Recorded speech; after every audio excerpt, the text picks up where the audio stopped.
The summer sun blazed over our quiet suburban neighborhood when the letter arrived. Neat, official, and stamped with the HOA's seal. It carried an unexpected sting, a $500 fine. The offense? My grass, according to the HOA president, Karen, was visibly imperfect. I stared at the notice, feeling the heat rise in my chest. The lawn wasn't dead, just a little patchy after weeks without rain.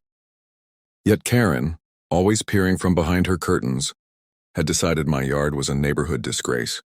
She was known for her strict, almost obsessive enforcement of rules. The fine wasn't about grass. It was about control. I could pay it, trim the edges, and move on. But something in me refused to give her that satisfaction. If my lawn had offended her before, it was about to become her worst nightmare.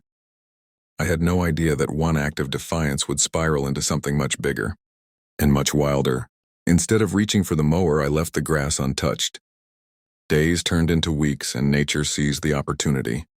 The blades grew taller, swaying in the wind like a sea of green rebellion.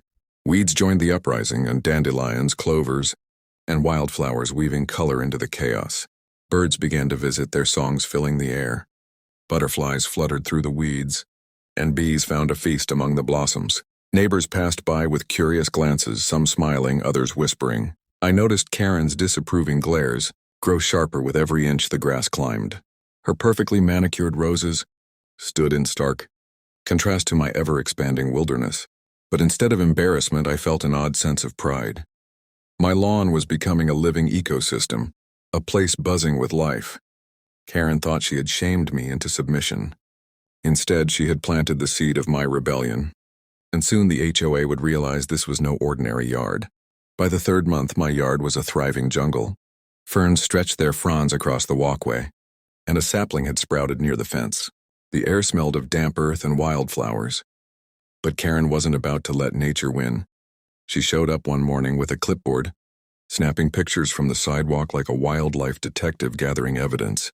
The next day, another letter appeared, this time threatening daily fines until I restored compliance. It was almost laughable now. The HOA's language dripped with urgency, warning of property value drops and neighborhood aesthetic degradation.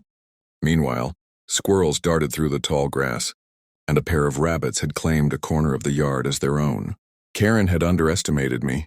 I wasn't just ignoring her anymore. I was enjoying watching her frustration grow.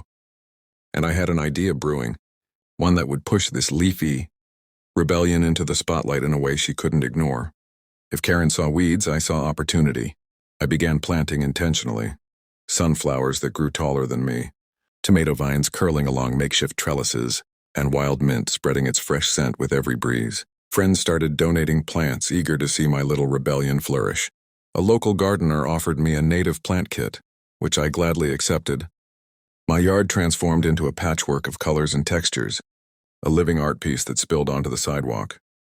Karen's complaints intensified, but so did the attention from passers-by. Strangers stopped to take photos, children pointed in awe, and one woman even called it the prettiest yard in the neighborhood. Karen's power began to slip as people started admiring what she despised. But admiration wasn't enough. I wanted to make this so public that the HOA couldn't quietly bully me into trimming a single leaf. And when I learned about a local newspaper looking for human interest stories, my plan took root. It started with one article in the local paper, featuring a picture of me standing proudly in front of my urban meadow. The headline called it a wild lawn with a purpose, praising its benefits for pollinators and biodiversity. Within days, the story was shared online, attracting hundreds of comments. Some called me a hero, others a troublemaker, but either way, the attention was electric. A local TV station came next, filming a segment right on my lawn, their cameras capturing bees buzzing around bright blooms.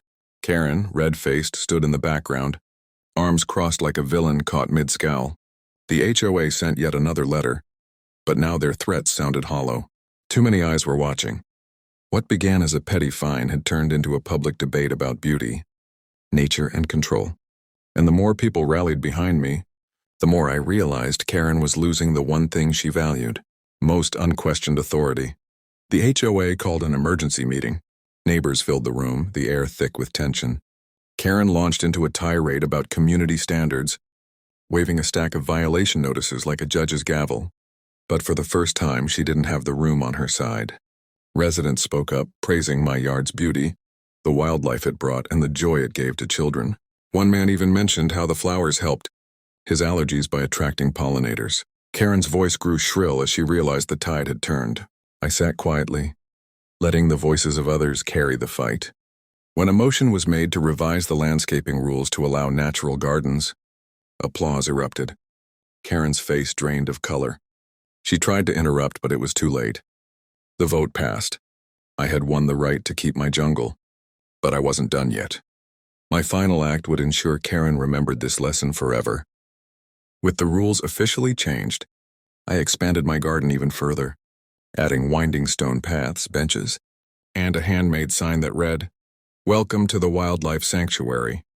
It became a neighborhood destination, with families stopping by to take photos and enjoy the flowers. One afternoon, a group of kids presented me with a scrapbook of all the creatures they had spotted in my yard: butterflies, hummingbirds, even a fox. The local media revisited the story, this time celebrating it as a symbol of community spirit. Karen, stripped of her power, had to walk past my thriving paradise every day, her once feared authority reduced to nothing more than an icy glare. The $500 fine that started it all? I framed the letter and hung it on my porch as a reminder. In trying to control me, Karen had planted the seeds of her own defeat, and my victory had grown wild, unstoppable, and beautiful.